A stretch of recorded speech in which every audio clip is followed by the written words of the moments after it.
किसी को पता तो नहीं चलेगा ना? नहीं, किसी को शक भी नहीं हुआ।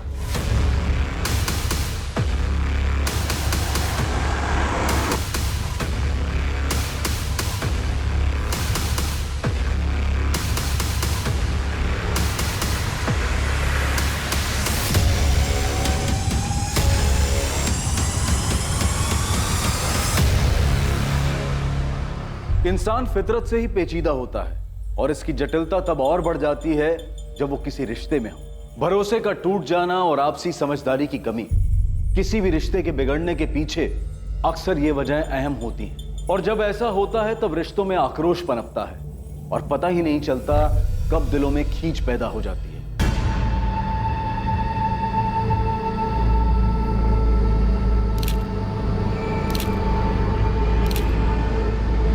सर, विक्टिम को स्टैप किया गया है। गला दबाने के निशान भी साफ दिखाई दे रहे हैं और चेहरा भी बिगाड़ दिया गया ताकि विक्टिम की पहचान को छुपाया जा सके। बॉडी पर और कोई भी जेवर नहीं है सिवाय इस ब्रेसलेट। इसका लॉक खुलना बहुत मुश्किल है। मुझे लगता है कातिल जल्दबाजी में इसे छोड़कर भाग गया। इस मर्डर का मकसद तो लूटपाट ही दिखाई दे रहा है। ये देखिए सर, विक्टिम की उंगलियों पर रिंग के निशान है। शायद उन लोगों ने उतार ली होगा। शायद उस पत्थर से विक्टिम का चेहरा बिगाड़ा गया होगा। उस पर खून का निशान है। शायद वो खून विक्टिम का होगा। बॉडी को पोस्टमार्टम के लिए भेज दो और मर्डर केस फाइल कर दो। सर, मैं पास की सोसाइटी में रहता हूँ। मैं बालकनी पे खड़ा था। मैंने देखा कि एक वाइट कलर की वोजन 800 कार जो है झाड़ियों के पास रुकी। उसमें से 2 आदमी उतरे और दोनों ने मिलकर एक बंडल को जो है नीचे फेंका। कौन थे वो दोनों? पहले कभी देखा उनको? रात बहुत थी, ऐसे भी ये जगह मेरी बालकनी से बहुत दूर है, मैं देख नहीं पाया। और कुछ देखा था? कार का नंबर या और कुछ? उनकी कार के पीछे राइट साइड के कॉर्नर में कुछ था। डिजाइन तो समझ नहीं आया, लेकिन कुछ रेडियम सा चमक रहा था, स्टिकर या समथिंग। कुछ और याद आ जाए तो हमें बता देना। चाहिए? जी सर। प्रधान, सबसे पहले हमें विक्टिम की आइडेंटिटी का पता लगाना है। सभी पुलिस स्टेशन में मिसिंग कंप्लेंट चेक करो। विक्टिम की डिटेल्स, कपड़े और वो ब्रेसलेट न्यूज़पेपर और सोशल मीडिया पे डाल दो। वोजोन 800 कार का पता लगाने के लिए भी खबरियों को काम पे लगा देता। अगर कातिल तक पहुंचना है तो हमारे पास ये सिर्फ व्हाइट कलर की हचबैक कार है।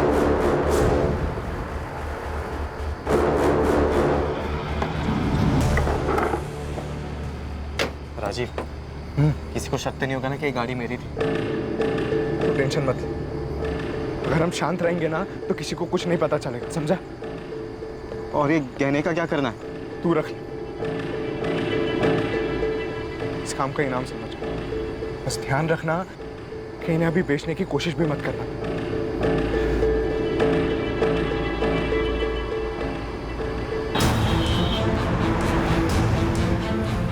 पुलिस ने अपना काम शुरू कर दिया और अगली सुबह सभी अखबारों में उस अज्ञात महिला की हत्या की खबर छपी। अज्ञात पीड़िता से जुड़ी जानकारी को सोशल मीडिया पर भी इस उम्मीद के साथ शेयर किया गया कि कोई ना कोई इस मृत महिला को पहचान लेगा। मुखबिरों को भी सक्रिय कर उस रेडियम स्टिकर वाली वोजान 800 कार का पता लगाने के लिए कहा गया, जिसका इस्तेमाल विक्टिम की लाश को ठिकाने लगाने के लिए किया गया था। पल्लवी मैम, हाँ, क्या हुआ सरिता? वो शास्त्री नगर वाले केस में उन तीनों बच्चे को कहाँ बेचा गया इसका पता चल गया। किसी चांद बेगम के कोठे पे हैं वो तीनों, डीबी रोड के रेड लाइट एरिया में। तुम ऐसा करो, अंजलि और पूजा से बात करो, उनसे कोऑर्डिनेट करके उन्हें कहो कि डायरेक्टली स्पॉट पर ही पहुंच जाए। मैं इंस्पेक्टर सिंह से बात करती हूँ। इस बार हमें तुरंत रेड करनी पड़ेगी। Okay ma'am. विक्टिम की एज 28 और 32 साल के बीच की है। टोटल 4 बार उसे स्टैब किया गया है। मर्डर वेपन जैसे कोई तेज धार वाला हथियार जैसे चाकू। स्टैबिंग के साथ साथ विक्टिम का गला भी दबाया गया है। दम घुटने की वजह से विक्टिम की मौत हुई है। कातिल नहीं चाहता था कि विक्टिम किसी भी हालात में जिंदा बचे। बॉडी पर काफी स्ट्रगल मार्क्स है, जैसे विक्टिम ने काफी हाथ पैर मारे होंगे, लेकिन उसे काबू में करने के लिए एक आदमी काफी नहीं होगा। इसलिए ऐसा लग रहा है कि हत्यारे एक से ज्यादा होंगे, but I am not sure. कोई सेक्सुअल असॉल्ट? नहीं, but victim was sexually active. मौत का समय क्या होगा? कल रात 10 और 12 के बीच। अज्ञात महिला की हत्या की खबर जंगल में लगी आग की तरह गुरुग्राम में फैल गई। पुलिस उम्मीद में थी कि उन्हें पीड़िता के बारे में कोई ना कोई जानकारी जरूर मिलेगी जो पीड़िता को एक नाम देने में मददगार साबित होगी। और जल्द ही उनका इंतजार खत्म हुआ और ऐसी एक खबर ने उनके दरवाजे पर दस्तक दी। सर, मुझे पक्का यकीन है कि ये मेरी पड़ोसी नताशा है, नताशा गिल। मैंने कई बार उसे इन कपड़ों में देखा है। कपड़ों के साथ साथ ये जो गोल्डन ब्रेसलेट आप देख रहे हैं, ऐसा सेम ब्रेसलेट नताशा के पास था। आप श्योर हैं कि ये नताशा का ही है? हाँ सर, मैं पूरी तरीके से श्योर हूँ, क्योंकि उसी का ब्रेसलेट देखकर मैंने खुद के लिए सेम ब्रेसलेट बनवाया था। ये देखिए। Wow Natasha, such a beautiful bracelet. Thank you.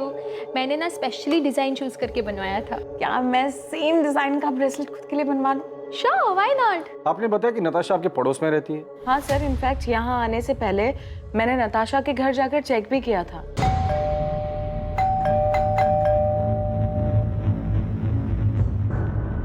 उसके बाद मैंने नताशा और उसके पति कार्तिक को फोन भी ट्राई किया, पर दोनों का नंबर स्विच ऑफ आ रहा था। ये सब देखकर मुझे लगा कि कुछ ना कुछ तो गड़बड़ है, इसलिए मैं सीधा यहाँ पर आ गई। आप मुझे कार्तिक और नताशा का नंबर लिख के दीजिए।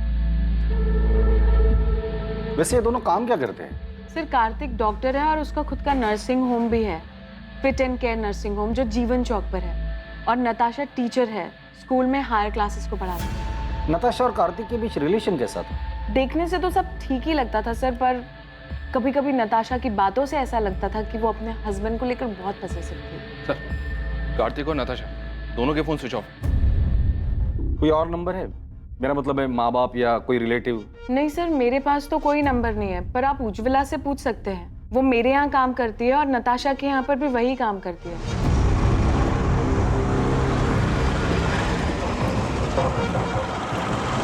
हाँ साहब, मैं ही नताशा दीदी और कार्तिक साहब के घर काम करने जाती हूँ। आज सुबह भी गई थी, उनका घर बंद था, लेकिन अक्सर ऐसा होता है कि वो लोग काम के लिए जल्दी निकल जाया करते थे, इसलिए साहब मुझे कुछ भी अजीब नहीं लगा। नताशा और कार्तिक के घर वालों के बारे में कुछ जानती हो? किसी का नंबर या पता है तुम्हारे पास? पता तो नहीं मालूम, लेकिन नताशा दीदी के माँ बाप गुरुग्राम में ही कहीं रहते हैं। उनकी माँ का नंबर है मेरे पास। इन दोनों का आपस में रिश्ता कैसे था? पहले तो बहुत अच्छा रिश्ता था, लेकिन पिछले 3 महीने से उन दोनों के बीच में काफी झगड़े हो रहे थे। 10 अगस्त को उनके यहाँ काम करने गई थी? जी।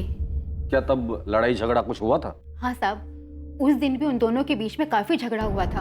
ये तुम्हें कहाँ से मिले? झूठ है ये। अब तो झूठ बोलना बंद करो कार्तिक। तुम देखना मैं तुम्हें कैसे बर्बाद करती हूँ अब। नताशा ने? क्यों? वो अफेयर वाले शक को लेकर? हो सकता है साहब। ठीक है उज्ज्वला, तुम जा सकते हो, जरूरत पड़ेगी तो दोबारा बुला लो। जी साहब। साहब, वो जो लाश है सच में नताशा दीदी की है? देखो, जब तक नताशा के परिवार वाले आके लाश को पहचान नहीं लेते हम कुछ नहीं कह सकते। नताशा के पेरेंट्स से बात हो गई है, वो डेड बॉडी की पहचान करने के लिए हॉस्पिटल आ रहे हैं। लेकिन सर, कार्तिक के बारे में उन्हें भी कोई खबर नहीं है। अगर वो लाश नताशा की है तो बड़ी अजीब बात है। बीवी को मरे 2 दिन हो गए और पति गायब है। या तो कार्तिक भाग गया है या फिर उसके साथ भी कुछ हुआ है। ईशा, तुम्हारा असाइनमेंट कंप्लीट हुआ? कल तुम्हारी लास्ट डेट है ना? नहीं माँ। क्यों? और तुम कॉलेज भी नहीं गई आज? मेरा मन नहीं हो रहा था। अच्छा माँ, वो पापा से बात हुई? नहीं, और मुझे उनसे कोई बात करनी भी नहीं। अच्छा ठीक है, बैठो, खाना खाओ। वो तुम्हारे पापा हैं, तुम उनसे बात नहीं करोगी तो सब क्या कहेंगे? जिसे जो बोलना है बोलने दो माँ, मुझे कोई फर्क नहीं पड़ता। जो कुछ भी हुआ है उसे अब पीछे छोड़कर आगे तो बढ़ना पड़ेगा ना। ईशा, मैं तुमसे बात कर रही हूँ, फोन साइड में रखो। माँ, आपने ये मैसेज देखा? क्या?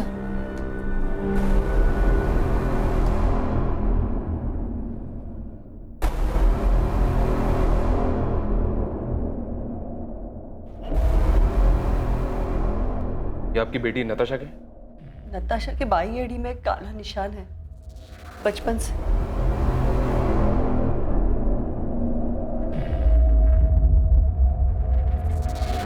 नताशा, नताशा, नताशा, नताशा। सर, 4 साल पहले नताशा को मलेरिया हुआ था, तब हमने कार्तिक के नर्सिंग होम में ही उसी की एडमिशन की थी। कार्तिक और नताशा पहली बार वहीं पे मिले थे। हमें उनके रिश्ते के बारे में बहुत बाद में पता चला। कार्तिक मुझसे 12 साल बड़ा हुआ तो क्या हुआ, उसे क्या फर्क पड़ता है? हम एक दूसरे से बहुत प्यार करते हैं, ये काफी नहीं है? नताशा, तुम अभी समझ नहीं रही हो। 12 साल बहुत होते हैं। और फिर कार्तिक की एक बार पहले शादी हो चुकी है। तुम्हें उससे बेहतर लड़का मिल जाएगा। मुझे बेहतर लड़का नहीं चाहिए पापा, मुझे बस कार्तिक चाहिए। मैं कार्तिक से प्यार करती हूँ। नताशा, तुम हर वक्त अपनी मनमानी नहीं कर सकती। आखिर समाज में भी हमारी कुछ इज्जत है। पापा प्लीज एक बार सोच कर तो देखो, कार्तिक में क्या कमी है? कार्तिक अच्छा लड़का है, अच्छा कमाता है, डॉक्टर है, और सबसे बड़ी बात, वो मुझसे बहुत प्यार करता है। Can I interrupt sir? Sir, मैं आपसे वादा करता हूं मैं नताशा का ख्याल रखूं। आपको कोई शिकायत का मौका नहीं दूंगा। तुम्हारा पहले डाइवोर्स क्यों हुआ था? पापा अब पुरानी बातें उठाने से क्या फायदा? कार्तिक आगे बढ़ चुका है मेरे साथ, और हम एक दूसरे के साथ बहुत खुश हैं। नताशा को हम दुखी नहीं देख सकते थे, इसलिए हमें उसकी जिद के आगे झुकना पड़ा। क्या आप लोगों को पता है कि कार्तिक की जिंदगी में नताशा के अलावा भी एक दूसरी औरत थी? क्या? सर, ये क्या कह रहे हैं आप? जी हाँ, और पिछले कई महीनों से इसी बात को लेकर कार्तिक और नताशा के बीच झगड़ा हो रहा है। सर, मेरी नताशा से हर दूसरे दिन बात हुआ करती थी, उसने तो कभी ऐसा कुछ नहीं कहा।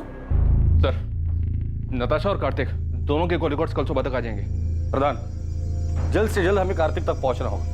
पहले उसकी बीवी नताशा की डेड बॉडी हमें मिलती है, फिर पता चलता है कि उसके लाइफ में नताशा के अलावा दूसरी औरत भी, और इन सब के बीच ये कार्तिक कहाँ गायब हो गया पता नहीं। हो सकता है सर कार्तिक के कॉल रिकॉर्ड से हमें उस दूसरी औरत का पता चल जाए।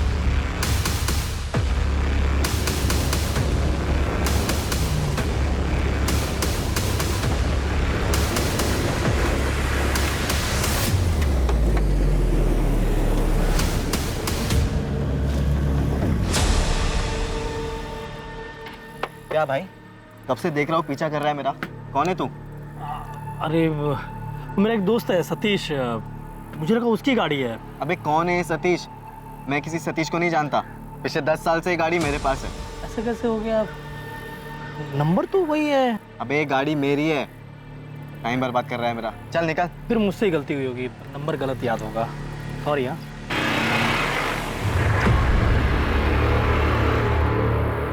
हाँ विक्रांत बोल। राजीव, वो एक आदमी मेरा पीछा कर रहा था गाड़ी से। पीछा कर रहा था? तो तूने क्या किया? मैंने उससे जब पूछा तो बोल रहा था कि किसी सतीश की गाड़ी है ये। तूने उसकी शक्ल देखी ना? वो दिखने में कैसा था? मतलब पुलिस वाला लग रहा था क्या तुझे? नहीं, पुलिस वाला तो नहीं लग रहा था वो।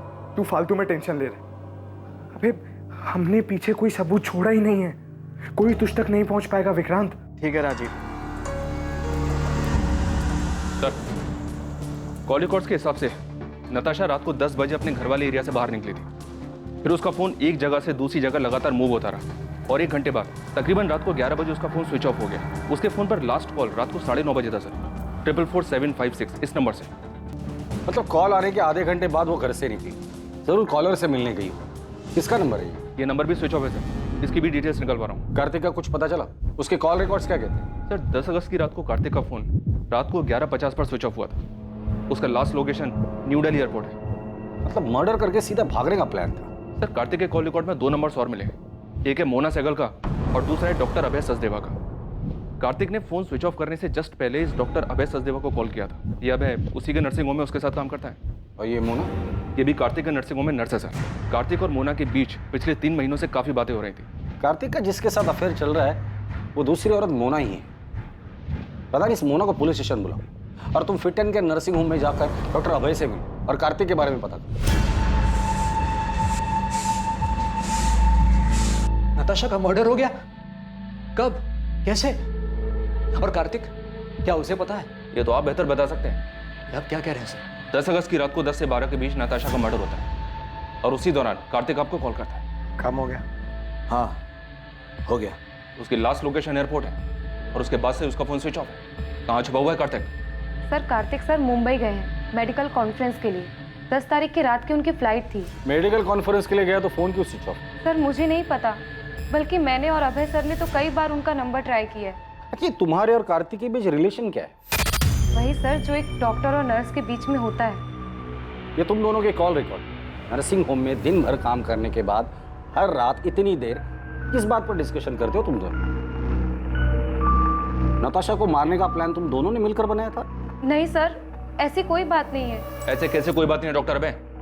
कार्तिक ने उस रात को लास्ट कॉल आपको ही किया था। जी वो नर्सिंग होम की सप्लाईज के बारे में बात करनी थी। क्या बात करनी थी? कंसाइनमेंट डिले हो गया था ना, उस बारे में। किस चीज का कंसाइनमेंट? कहाँ से आने वाला था और कब आने वाला था? जी वो डॉक्टर अभय, आप झूठ बोल रहे हैं। अभी आप हमें सीधी तरह से बताइए कि कार्तिक ने नताशा के मर्डर के बारे में आपको क्या बोला? आप गलत समझ रहे हैं सर, मैं आपको सब सच सच बताता हूँ। हमारे हॉस्पिटल की एक नर्स ने एक पेशेंट को गलत दवाई दे दी थी, जिस वजह से उसकी कंडीशन बहुत सीरियस हो सकती थी।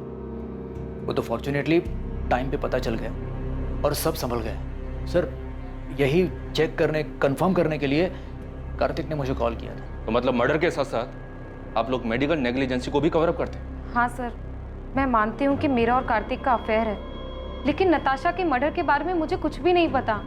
तो मर्डर वाली रात तुम दोनों साथ में क्या कर रहे थे? तुम दोनों के सेल लोकेशन से साफ पता चलता है कि मर्डर वाली रात तुम दोनों रात 9 बजे से लेकर 11 बजे तक साथ में थे। एक्चुअली हम लोग ब्लू मून होटल में थे। लेकिन नताशा को हमारी फोटोज कहाँ से मिली?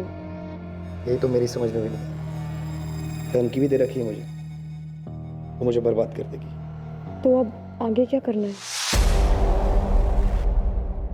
इससे पहले कि नताशा नाम का सरदर्द नासूर बने, मुझे इसका जड़ से इलाज करना होगा। तो नताशा से छुटकारा पाने के लिए कार्तिक ने नताशा को रास्ते से ही हटा दिया? सर उस रात मैं और कार्तिक साथ में ड्रिंक कर रहे थे। नताशा ने जीना मुश्किल कर रखा। हर रोज नए ड्रामे करती है। आज तो पता नहीं कहाँ से उसे मेरे और मोना के फोटोज हाथ लगे। लेकिन उसके पास फोटोग्राफ्स आए कहाँ से? पता नहीं यार कहाँ से मिले, लेकिन अब इस बात का परमानेंट सॉल्यूशन ढूंढना होगा। मतलब कार्तिक ने नताशा को मारने की बात की थी? सर मुझे नहीं पता कि कार्तिक ने ऐसा क्यों कहा, उसके कहने का क्या मतलब था, लेकिन मैं कार्तिक को अच्छे से जानती हूँ, वो ऐसा बिल्कुल भी नहीं कर सकता। सर हमने हमारे रिलेशन को सीक्रेट रखा था। अगर किसी को ये बात पता थी तो वो बस डॉक्टर अभय है। तो क्या वो पिक्चर्स डॉक्टर अभय ने नताशा को भेजी?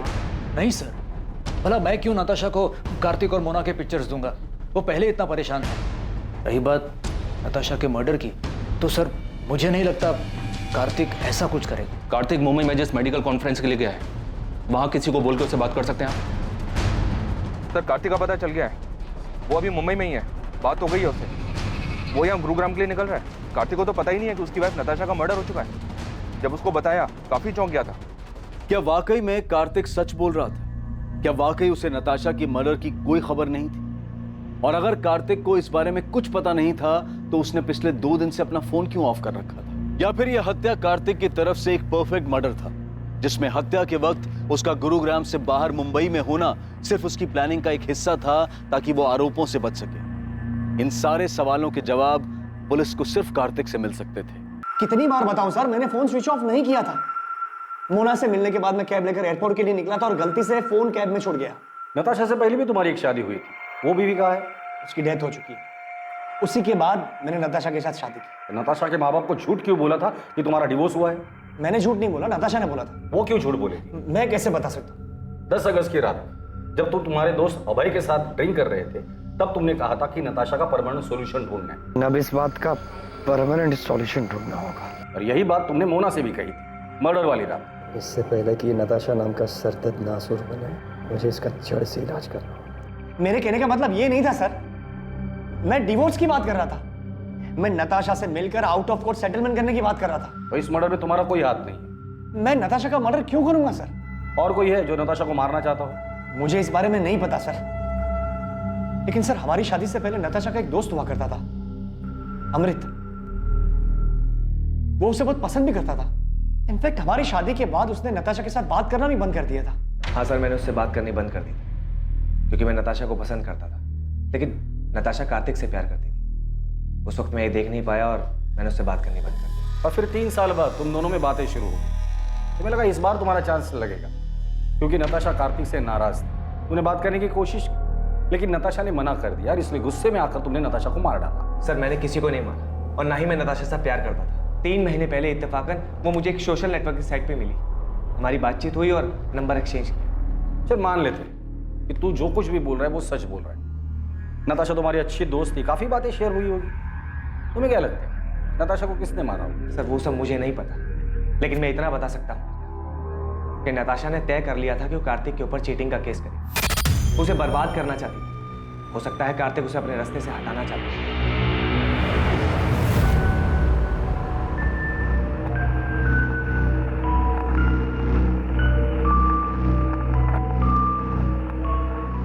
ये कार्तिक तो हमारे साथ गेम खेल रहा है।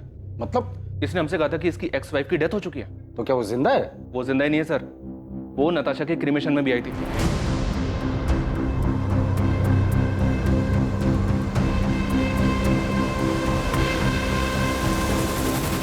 पल्लवी गिल, कार्तिक की एक्स वाइफ। कार्तिक ने हमसे ये क्यों कहा कि उसकी एक्स वाइफ की डेथ हो चुकी है? मुझे नहीं पता। हमारे रिश्ते के बारे में सभी लोग जानते हैं, कुछ छुपा नहीं है इसमें। नताशा भी हमारे रिश्ते के बारे में जानती थी। आप लोगों को डिवोर्स क्यों हुआ? डिवोर्स नहीं हुआ है हमारा। मतलब आप दोनों का डिवोर्स नहीं हुआ था और उसके बावजूद कार्तिक ने नताशा से शादी कर ली थी? मैं जानता हूं तुम्हें हर्ट कर रहा हूं, लेकिन अब और धोखे में रखना नहीं चाहता। कार्तिक, हम तो एक साथ खुश थे ना, फिर ये अचानक से क्या हो गया? पल्लवी, मैं नताशा को शादी करने का वादा कर चुका। कार्तिक अपना मन बना चुका था। वो नताशा से प्यार करता था और मेरे पास उसे रोकने की कोई वजह बची नहीं थी। आप दोनों की शादी कब हुई? 2007 में लव मैरिज थी। दोनों का कोई बच्चा? अच्छा माँ, वो पापा से बात हुई? नहीं। वैसे नताशा की वजह से आप दोनों की शादी टूटी थी, तो नताशा के लिए आपके दिल में रंजिश तो रही होगी। नताशा के लिए रंजिश रखकर मैं क्या करती? मैंने जो किया था उसका किया तो भुगतना ही था। मतलब मैं कार्तिक की पहली बीवी नहीं हूँ ना, मैं उसकी दूसरी बीवी हूँ। क्या? तो उसकी पहली बीवी कौन है और कहाँ है? गीता नाम है उसका, रोहतक से है वो। जब कार्तिक मुझसे मिला था वो शादीशुदा था। हमारे बीच में प्यार हुआ, मैं उनके बीच में आ गई थी, तो उसने गीता को डिवोर्स दे दिया। मतलब आप कह रही है कि कार्तिक की 3 शादियां हो गई है और उसके बावजूद अभी उसका किसी और के साथ अफेयर चल रहा है? कार्तिक हमेशा ऐसे ही खुदगर्ज था, बस मैं प्यार में अंधी हो गई थी। गीता कार्तिक की पहली बीवी, उसका एड्रेस है आपके पास?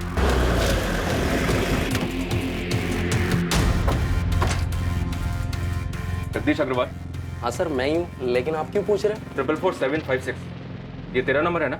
हाँ सर, मैंने फ्री इंटरनेट के लिए लिया था। उसके फोन पर लास्ट कॉल रात को 9:30 बजे था सर। 444756 इस नंबर से। ये नंबर भी स्विच ऑफ है सर, इसकी भी डिटेल्स निकल पा रहा हूँ। अभी सच सच बोल, नताशा गिल को क्यों मारा? नताशा? सर ये कौन है और मैं किसी को क्यों मारूंगा? तू एडीआई कॉलेज में पढ़ता है ना? नहीं सर, मैं तो एसआरवी कॉलेज में पढ़ता हूँ। सर मुझे नहीं पता आप किस मर्डर की बात कर रहे हो। मैं किसी नताशा को नहीं जानता, और इंटरनेट यूज़ करने के बाद मैंने वो सिम कार्ड फेंक दिया था सर। और तेरी इस लापरवाही की वजह से किसी ने उस सिम कार्ड का इस्तेमाल करके बहुत सफाई के साथ मर्डर कर दी। सच सच बता, नताशा के मर्डर में कहीं तेरा हाथ तो नहीं? दिमाग खराब हो गया तेरा? क्या बोलना क्या चाहता तू? पुलिस को तुझ पे शक। उस रात तूने कहा था कि तू नताशा से काफी परेशान था, उससे पीछा छुड़ाने के लिए कुछ करने की सोच रहा था। अभय, मैं मुंबई से लौटने के बाद नताशा के साथ डिवोर्स देने की सोच रहा था। ये बात तू मुझे उस रात भी कह सकता था। मुझे भरोसा नहीं मुझ पर। मैं तुझ पे भरोसा करना चाहता हूँ, एंड आई ट्रूली होप कि तू सच बोल रहा है।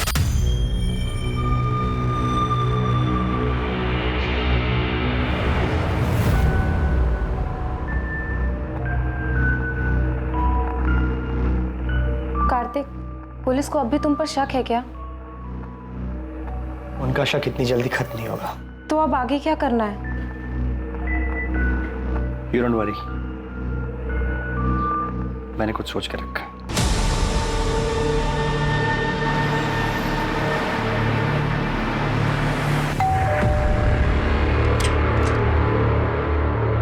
गीता कक्कड़ जी। जी, कार्तिक और मेरी शादी तो बहुत ही कम उम्र में करा दी गई थी। और जैसे ही उसकी पढ़ाई कंप्लीट हुई तो दिल्ली के एक हॉस्पिटल में उसकी जॉब भी लग गई।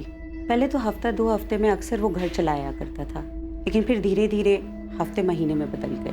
आपका और कार्तिक का डिवोर्स कब हुआ? 2007। जब कार्तिक दिल्ली में था तब उसकी मुलाकात पल्लवी से हुई। मुझे तो उनके रिश्ते की कोई भनक भी नहीं थी, लेकिन फिर अचानक कार्तिक ने सामने से आके मुझे सब कुछ बता दिया। इसलिए जब उसने मुझसे डिवोर्स मांगा तो मैंने मना नहीं किया। कार्तिक का काम अच्छा चल रहा था, तो मुझे लगा कि वो हमारी बेटी को एक अच्छी जिंदगी दे पाएगा, इसलिए मैंने हमारी बेटी की कस्टडी उसे सौंप दी। आपकी और कार्तिक की एक बेटी भी है? जी हाँ, ईशा गिल।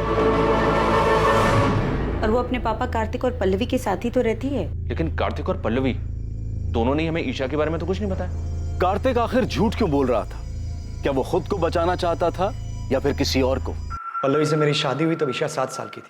शुरुआत से ही मैंने ईशा को अपनी बेटी माना था। मैंने और कार्तिक ने दोनों ने मिलकर इसे बड़ा किया है।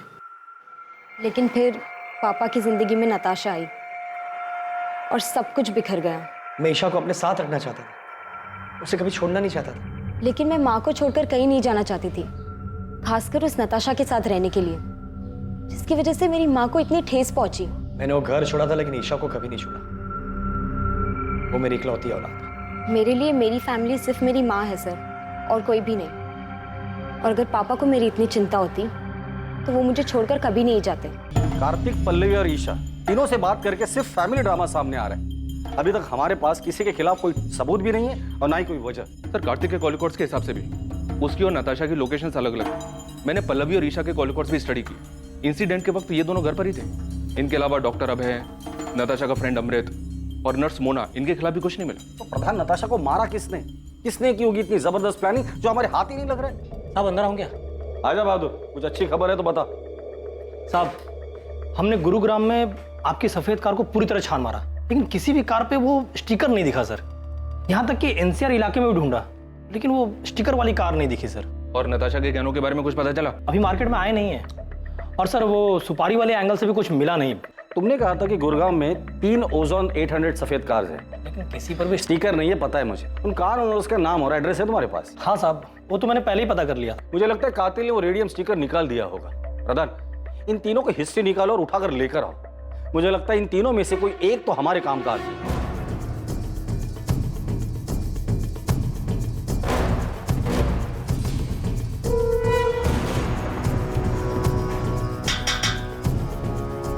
क्या हुआ सर? विक्रांत मेरा बेटा है। कहाँ है? वो तो गैरेज में गया है काम करने। विक्रांत जहाँ काम करता है वहाँ का एड्रेस दीजिए। सब क्या हुआ है मुझे?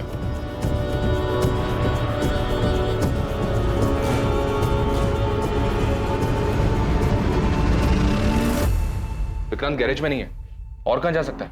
मुझे नहीं पता साहब। सर, ये देखिए सर, ये विक्रांत के कमरे से मिला, जूतों के डब्बों में छुपा कर रखा गया था। और सर, विक्टिम के पति ने जो हमें फोटोज दी थी उससे ये मैच करता है सर। ये इतने महंगे गहने, ये किसके है साहब? उस औरत के जिसका फोन आपके बेटे ने किया। खून?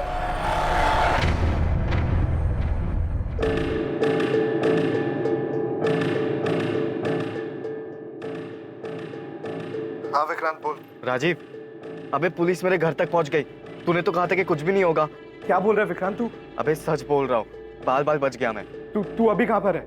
एमडी नगर के वो पीछे वाली रोड पे गाड़ी में बैठा हूँ। राजीव, मुझे लगता है कि हमें पुलिस को सब सच सच बता ही देना चाहिए। तू 2-4 दिन के लिए गुरुग्राम से बाहर चले जा, है ना? तब तक मैं कोई प्लान बना लूंगा। मैं तुझे 2 दिन का वक्त दे रहा हूँ। अगर तूने मुझे इस झमेले से नहीं निकाला ना, तो मैं खुद ही पुलिस को जाकर सब सच सच बता दूंगा। सर, विक्रांत के फोन की लोकेशन डेड बॉडी मिलने वाली जगह से मैच हो रही है। टाइम भी उसी दौरान का है। विक्रांत के कॉल रिकॉर्ड से कुछ मिला? विक्रांत जिस नंबर पे रेगुलर टच में था, उन सारे नंबर्स की डिटेल्स निकलवा रहा हूँ सर। और वो मनोहर, जिसने डेड बॉडी को गाड़ी से उतारते हुए देखा था, उसने बताया था 2 आदमी थे। एक तो ये विक्रांत ही है, दूसरे आदमी का पता लगाना बाकी है। विक्रांत का कुछ पता चला? विक्रांत के घर पे कांस्टेबल्स लगा दिए सर। विक्रांत और उसकी माँ का फोन ट्रैक कर रहे हैं। साहब, वो विक्रांत का पता चल गया है साहब। तुझे क्या लगा था गाड़ी धोने से सबूत धुल जाएंगे? मेरी सफेद ओजोन 800 हमने फॉरेंसिक में भेज दी है, जिसमें नताशा के खून के ट्रेस मिल ही जाएंगे। इसलिए कोई भी कहानी सुनाने के बारे में सोचना भी मत। सीधे सीधे बता दे नताशा को क्यों मारा। सर, मैंने उसको नहीं मारा, मैं तो उसका नाम तक नहीं जानता था। सर, वो मेरा बचपन का दोस्त राजीव 9 तारीख को मुझसे मेरी गाड़ी लेकर गया था, और फिर 10 तारीख की रात को उसने मुझे कॉल किया किसी पीसीओ से और मोहल्ले के बाहर बुलाया मिलने के लिए। सर, मैं फंस गया था, इसलिए मुझे उसके साथ जाना पड़ा क्योंकि मेरी गाड़ी उसके साथ थी। मैं उस औरत को नहीं जानता था सर, सच बता रहा हूँ। क्या हो गया राजीव? तेरा फोन क्या, तूने मुझे लैंडलाइन से क्यों कॉल किया था? तू अंदर आ, मैं सब बताता हूँ।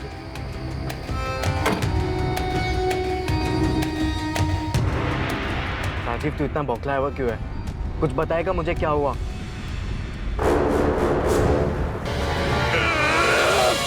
सर, मैं प्यार के जुनून में अंधा हो गया था सर। उसे पाने के लिए जो बन पड़ा मैंने किया सर। किसके प्यार का जुनून था? नताशा के? नहीं सर, ईशा के।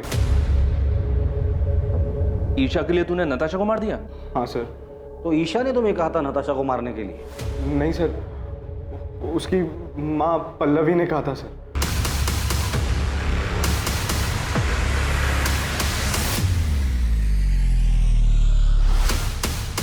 पल्लवी मुझे बिल्कुल पसंद नहीं करती थी क्योंकि मैं उसकी बेटी के स्टेटस के बराबर नहीं था। मैं और राजीव पिछले 6 महीने से डेट कर रहे थे, पर माँ हमारे रिश्ते से खुश नहीं थी।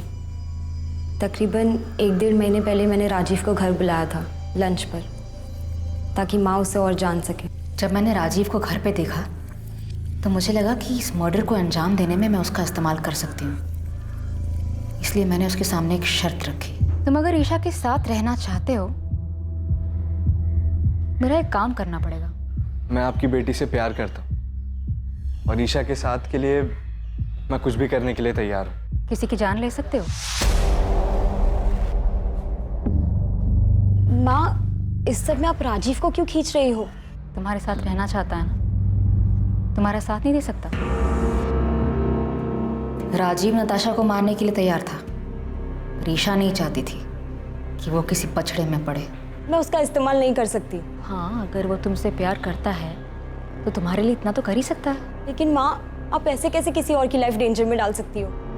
उसका तो इन सब से कोई लेना देना भी नहीं है। थोड़ा अकल से काम लो ईशा। कल को अगर नताशा के मर्डर की बात पुलिस तक पहुंच भी जाती है तो राजीव पर हम सारा ब्लेम डाल सकते हैं। माँ, अगर ये सब बात आप ना ही करो तो बेहतर होगा।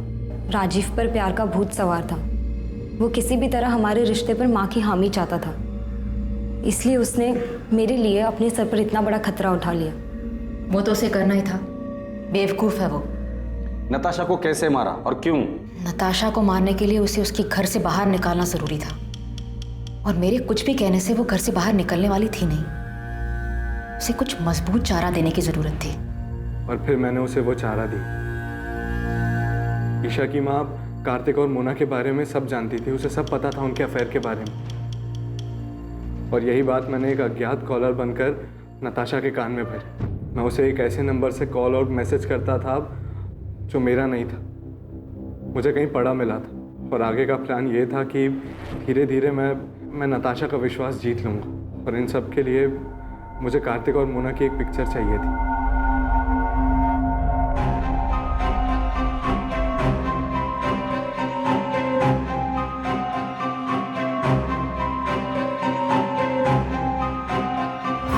प्लान के मुताबिक 10 अगस्त को राजीव ने वो फोटोज उसे दिखाए। मुझे पता था नताशा वो फोटोज देखकर बहुत अपसेट होगी। फिर रात 9:30 बजे मैंने नताशा को कॉल कर मिलने बुलाया। मैंने कहा कि मुझे पता है कार्तिक कहाँ है और किसके साथ है, और 1 लाख रुपए के बदले में मैं उसे वहाँ ले जा सकता हूँ। और नताशा कार्तिक को रंगे हाथों पकड़ना चाहती थी। वो तुरंत राजी हो गई। फिर थोड़ी देर बाद ही मैंने नताशा को मार्केट रोड के चौराहे से पिक किया। कहाँ है कार्तिक? किसके साथ है? मैं आपको वहीं लेके जा रहा हूँ। आप पैसे लाए हो? हाँ, पूरे 1 लाख है, पर काम हो जाने के बाद। ये कहाँ लेके आ गए हो तुम मुझे? यहाँ जंगल के बीच में तुमने गाड़ी क्यों रोक दी? बस 1 मिनट। पल्लवी, ईशा, तुम दोनों यहाँ पे क्या कर रहे हो?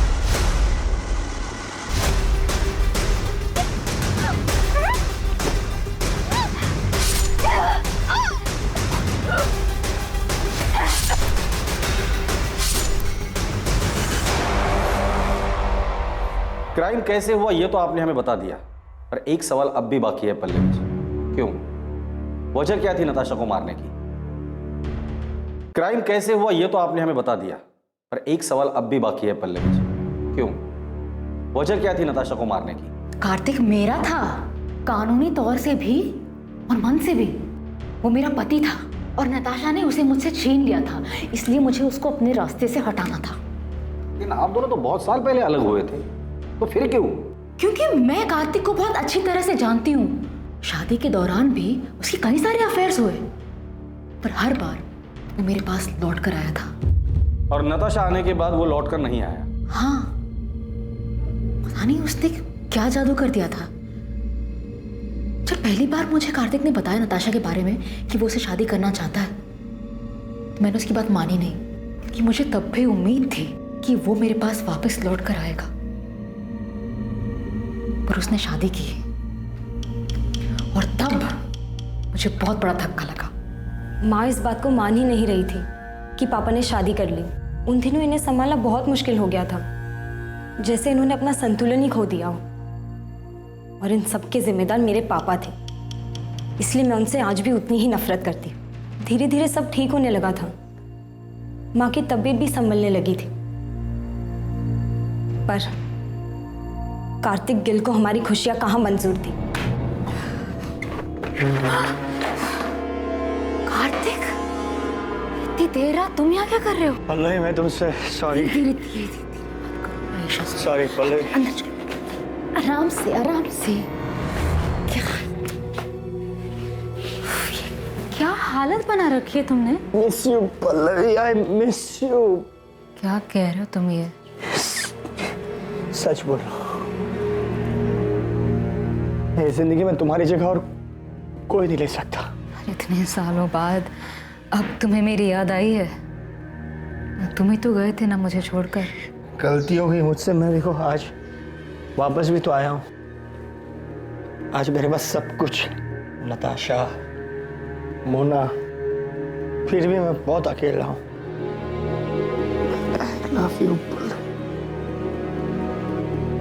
I love you. कार्तिक के साथ वो रात गुजारने के बाद मेरी समझ में आ गया था कि कार्तिक अब भी मुझसे प्यार करता है और नताशा ही हमारे रास्ते का कांटा थी। इसलिए नताशा को रास्ते से हटाने का प्लान तुमने बना लिया और उसमें ईशा को भी शामिल कर लिया। क्या माँ, आपको समझ भी रहा है आप क्या सोच रही हो? तुम नहीं समझ रही हो मैं क्या बोल रही हूँ। नताशा के जाने के बाद सब कुछ पहले जैसा हो जाएगा। हम सब लोग खुशी खुशी रहने लग जाएंगे। तुम्हारे पापा भी हमारे साथ रहेंगे। माँ प्लीज संभालो खुद को और मेरी बात को समझो। ये सब करने का कोई फायदा नहीं होगा माँ, पापा लौटकर नहीं आने वाले। प्लीज मेरी मदद करो। मैं अपनी माँ की तरह सपनों में नहीं जीती। मैं जानती थी ऐसा कुछ नहीं होगा। पापा की फितरत बदलने वाली नहीं थी। जब तुम्हें ये सब कुछ पता था तो माँ का साथ क्यों दिया? क्योंकि ये मेरी माँ है। बचपन से सिर्फ इन्होंने ही मुझे प्यार दिया है। मेरे अपने माँ बाप तक को मेरी कोई फिक्र नहीं है। इन्होंने कभी मुझे अकेला नहीं छोड़ा। और जहाँ तक बात नताशा की थी, तो मेरी माँ की हालत की जिम्मेदार वही है। उसी ने हमारा घर तोड़ा था। सच कहूं, उसे मारने का मुझे कोई गम नहीं। तुम लोगों की जिंदगी अच्छे से कट रही थी। तुम दोनों को देखकर कोई नहीं कहेगा कि ईशा तुम्हारी असली बेटी नहीं है और तुम उसकी असली माँ नहीं। इतना सब कुछ अच्छे से चल रहा था, वो एक झटके में तुमने खत्म कर दिया। एक ऐसे आदमी के लिए जिसने बार बार ये साबित किया है कि वो तुम्हारा ही नहीं, किसी का भी अच्छा पति बन ही नहीं सकता। तुम्हारा घर नताशा ने नहीं तोड़ा है, कार्तिक, जिसे अपना घर, परिवार की या शादी इस शब्द की इज्जत करने आती ही नहीं है। बेटा ये तुमने क्या कर दिया? क्यों किया ऐसा? नताशा ने तुम लोगों का क्या बिगाड़ा था? नताशा ने नहीं, आपने बिगाड़ा। शौक क्यों हो रहे हैं? शादी और रिश्तों का मजाक बनाना तो आपकी आदत है ना। किसी के साथ रहना नहीं रहना ये तो आपकी मर्जी है। जब जी चाहा तब आप वापस आ गए और जब जी चाहा तब छोड़ दिया। पहले गीता, फिर माँ, नताशा और अब मोना। उसके साथ भी आप यही करेंगे ना? न जाने कितनी लड़कियों के साथ आपने सेम ड्रामा किया होगा। आपको तो ये भी नहीं पता कि इन सब चीजों का मुझ पे कितना बुरा असर पड़ा है। मुझे तो शर्म आती है कि मैं आपकी बेटी हूं।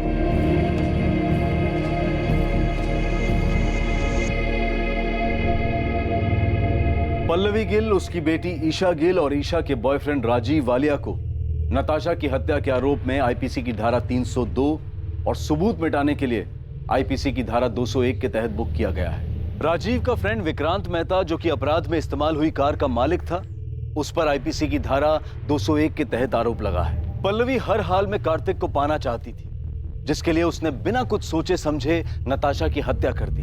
पल्लवी भावनात्मक रूप से उस हद तक पहुंच गई थी जहां तर्क और समझदारी बेकार लगने लगे थे, जहां पल्लवी को अपराध ही एकमात्र जरिया दिखाई दे रहा था और उसने इस जुर्म में ईशा को भी भागीदार बना लिया। बेशक पल्लवी गलत थी, लेकिन वो अकेली गलत नहीं थी। अगर ईशा चाहती तो अपनी मां को समझाकर इस जुर्म को होने से रोक सकती थी, लेकिन उसने भी अपने अंदर की कड़वाहट के कारण समझदारी, लॉजिक और कॉमन सेंस को दरकिनार कर दिया। भावनात्मक रूप से उथल पुथल होने के वक्त लिया गया हर फैसला इसमें शामिल लोगों के लिए हमेशा तबाही लाने वाला ही होता है। फिर मुलाकात होगी एक और नए केस के साथ। देखते रहें क्राइम पेट्रोल सतर्क, सोमवार से शुक्रवार रात 11 बजे। और याद रखें, क्राइम और आपके बीच में सिर्फ इतना फर्क है कि आप कितने सतर्क हैं। सतर्क रहें, सुरक्षित रहें।